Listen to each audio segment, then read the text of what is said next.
السلام علیکم دوستو، اس ویڈیو میں آپ کو بتائیں گے کہ کویت کے وزیر خزانہ نے کویت کے لیے خطرے کی گھنٹی بجا دی ہے۔ تو دوستو آئیے ویڈیو کی ڈیٹیل کی طرف چلتے ہیں۔ اس سے پہلے ہماری آپ سے ریکویسٹ ہے کہ چینل کو سبسکرائب ضرور کر دیں۔ تو دوستو چلتے ہیں ویڈیو کی ڈیٹیل کی طرف۔ آپ کو بتاتے چلیں کہ کویت کے وزیر خزانہ نے اس وقت خطرے کی گھنٹی بجا دی ہے۔ ان کا کہنا تھا کہ اکتوبر کے بعد ہمارے پاس ملازمین اور جو بھی وہاں کے ورکرز ہیں ان کو دینے کے لیے تنخواہیں دینے کے لیے ہمارے پاس پیسے نہیں ہیں۔ تو دوستو کویت کے جو وزیر خزانہ کا مزید یہ بھی کہنا تھا کہ اگر تیل کی قیمتوں میں اضافہ ہو جاتا ہے، 100 یا $150 فی بیرل پہ قیمت چلی جاتی ہے، تو پھر ہم جو ہے اپنے ورکرز کو کام کے لیے پیسے دے سکتے ہیں، ورنہ مشکل ہو جائے گا۔ تو دوستو آپ کو یہ بھی بتاتے چلیں کہ تیل کی قیمتوں میں کمی کی وجہ سے کویت کی جو معاشی حالت ہے وہ بہت خراب ہو گئی ہے۔ تو دوستو آپ کو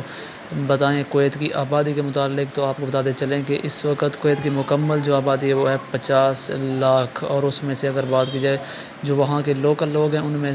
صرف اور صرف 15 لاکھ لوگ جو ہیں کویتی ہیں، باقی جو ہیں 35 لاکھ وہ دوسرے ممالک سے آئے ہوئے ہیں۔ تو دوستو وزیر خزانہ کا مزید یہ بھی کہنا تھا کہ ہم کوشش کر رہے ہیں کہ اگر ہمارے حالات بہتر نہیں ہوتے تو ہم جتنے بھی پاکستان، انڈیا اور دوسرے ممالک سے لوگ آئے ہوئے ہیں ان کو واپس کر دیں گے، تاکہ ہمارے ملک کی جو معیشت ہے وہ سٹیبل ہو جائے گی۔ دوستو اگر ان کے پاس اس طرح کی صورتحال ہو جاتی ہے تو کیا ہوگا کہ کویت کو بھی مجبوراً پھر IMF یا ورلڈ بینک کے پاس جانا پڑے گا، تو جس کی وجہ سے ان کی شرائط بھی ماننی پڑیں گی۔ اس سے پہلے جو تھا وہ کویت خود مختار تھا، اپنے تیل کی پیداوار کی وجہ سے وہ کیا کر رہا تھا کہ اپنے کسی بھی بینک سے اس نے کوئی لون وغیرہ نہیں لیا تھا، اور وہ اپنی منمانی کر رہا تھا۔ تو دوستو آپ کو بتاتے چلیں اس وقت وزیر خزانہ کا یہ بھی کہنا تھا کہ آنے والے وقتوں میں ہم کوشش کر رہے ہیں کہ 25 لاکھ لوگ جو دوسرے ممالک سے اس وقت کویت آئے ہوئے ہیں ان کو ہم واپس کر دیں گے آہستہ آہستہ کر کے، کیونکہ ہماری معیشت اس قابل نہیں ہے کہ ہم ان کو کویت میں روزگار دے سکیں۔ تو دوستو آپ کو یہ بھی بتاتے چلیں کہ اگر اللہ نہ کرے کوئی اس طرح کی سچویشن ہو جاتی ہے کویت میں، اگر ان لوگوں کے پاس خزانہ خالی ہو جاتا ہے تو اس سے کیا ہوگا کہ جو لوگ کویت کے رہنے والے ہیں وہ بھی یہی کہیں گے کہ ہمیں IMF یا ورلڈ بینک کی طرف سے کچھ پیسے مل جائیں اور ہم کویت کو چھوڑ کر کسی دوسرے اچھے ملک میں جا کر سیٹل ہو جائیں گے۔ دوستو اس سے کیا ہوگا کہ کویت کے ملک میں بھی ابھی بغاوت شروع ہونے کا جو ہے خطرہ ہے۔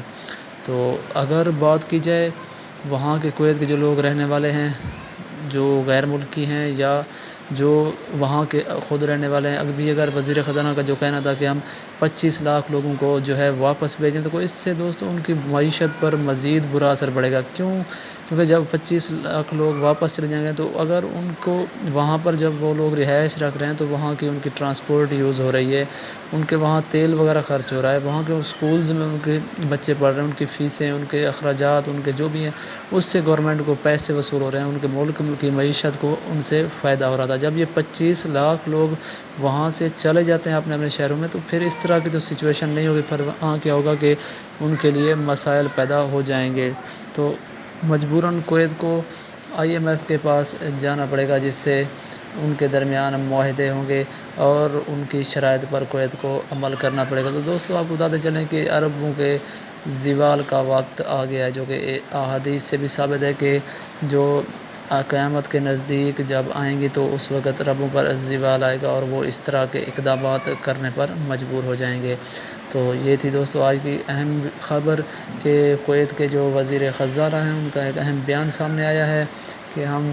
کویت میں اکتوبر کے بعد کسی بھی ورکر کو تنخواہ دینے کے قابل نہیں ہو سکیں گے۔ تو دوستو ابھی جو وہاں کے کویت کے لوگ رہنے والے ہیں اگر ان کو تنخواہیں نہیں ملتی، اگر ان کو پیسے نہیں دیے جاتے، اگر